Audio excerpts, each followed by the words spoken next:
What's up, guys? This is Psyche of Sound, and you're watching Words from the Psyche. And today's topic is going to be singers and auditions, and what should you do to audition. As you can see, I'm walking a Cisco sweatshirt. Cisco's a fantastic singer from the legendary R&B group Dru Hill. He has his legendary thong song, which he just released a remix on, a Latin version. And check that out. It's doing super well right now, as expected. It's a thong song. Like, come on. Let's talk about singers and auditions and what you should do and not do. I don't have all the answers. Once again, everything I'm saying here is just my opinion. This is the Words from the Psyche. It could be completely all that you need and completely everything you don't need, but this is just my view on this. So once again, if you like what you see, click the like and subscribe button. If you're watching this on Ep23, keep watching. There's so much content we have with a lot of different artists, and check out who's up next and all the wonderful content for these independent artists that we're trying to promote. That being said, auditions. So what people tend to do wrong, and I find, is that they tend to sing the song they like opposed to the song that they sound the best singing. Now, sometimes you fall in line with that and it goes your way. It's like the song I love is the song that I sound the best at. Boom. A lot of times it's not. It's like when you're running track, sometimes people want to be the sprinter. But maybe you're more of a distance runner, or like in anything you can think about. Sometimes you might be better at something else. That doesn't mean you can't do it. You can do it on your own. You can do whatever. I'm just saying, these people you're going to these auditions for, they're trained to hear a certain thing a certain way, and you want to give it the best you can give it, and then maybe later on give them more of you in a different way. Another thing that happens wrong is sometimes you pick a song that you may sound good singing, but then there's certain change-ups. For example, you got these Whitney Houston and Celine Dion and Mariah Carey songs that when I was going to auditions, I see them on the list. I'm like, well, where's the guy songs? I could tell immediately they want to see range. So, they want to see your range. So if you could pick a song that has range, it's great. If you could change the key of that song, if you know how to do that yourself, that's great. If you don't, I would recommend maybe linking up with someone like a vocal coach or somebody else before you go to some of these auditions, because when they go to those, like for example, like I Will Always Love You, and it goes up that next notch, that's where people get in trouble a little bit vocally.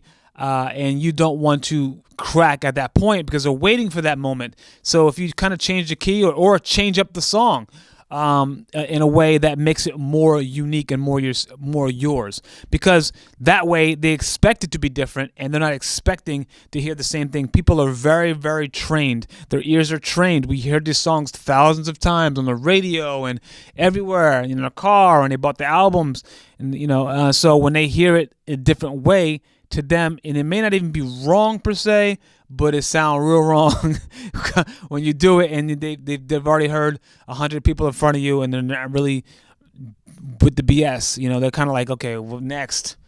That's not it. So if you change it up a little bit, their ears perk up. They may not even like the change up, but at least they can not look at it as an error. They'll be like, oh, well, that was cool. I like the original version better, but she has a nice voice, or he has a nice voice, and that can be it. But there's no wrong song per se, but singing a song that you don't really sound great singing is not a good idea. Also, you may come prepared. Always have a backup of a backup of a backup. So if everyone's singing the same song, sometimes you kind of just like, oh, that's the fourth person that sang that song. Maybe you should sing something else. That's a good idea too. Also, you may have complications. I've been to auditions before where I was ready to sing one song. They had us out in the cold. My throat's all jacked up, and I had to kind of double back and think about, I really probably shouldn't sing this song. I don't think I can hit the notes. I'm going to go with this lower range octave song, or this rock song that doesn't particularly care so much about me doing all these runs and hoo-ha's, and I can dig into the grittiness of the song because my voice is kind of gritty right now. So those are just 2 things or 3 things. I don't know how many I listed. I didn't really have in any type of order or method to the madness. But I'm just saying that those little tips might help you go into your audition, unless you have a song that's already set for you to sing for a specific part for the theater or for a movie or whatever that may be.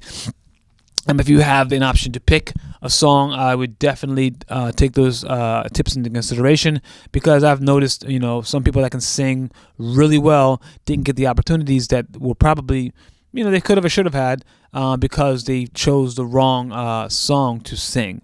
Yeah, so that's pretty much it. If you want to sing like Cisco, you got to wear your thong. No, you gotta you gotta practice and know kind of sort of what you're gonna do. It's very much a game of knowing what's gonna happen before it happens. When you're playing guitar, you kind of know where you're gonna go to ahead of time. When you're singing, you're an instrument. You have to know where you're going to go to and not be afraid of that note and comfortable enough to hit it. So if that requires you to sit in the corner of your house in the room and belt that note out 1,000 times, I find that what you're afraid of, whether it be workout wise or whether it be whatever, if you're scared of doing that flip, do that flip 1,000 times and to the point where it's second nature. So if these certain notes are something that you are nervous about hitting, you should be really digging into those notes on a regular basis to the point where it's nothing for you to really do that.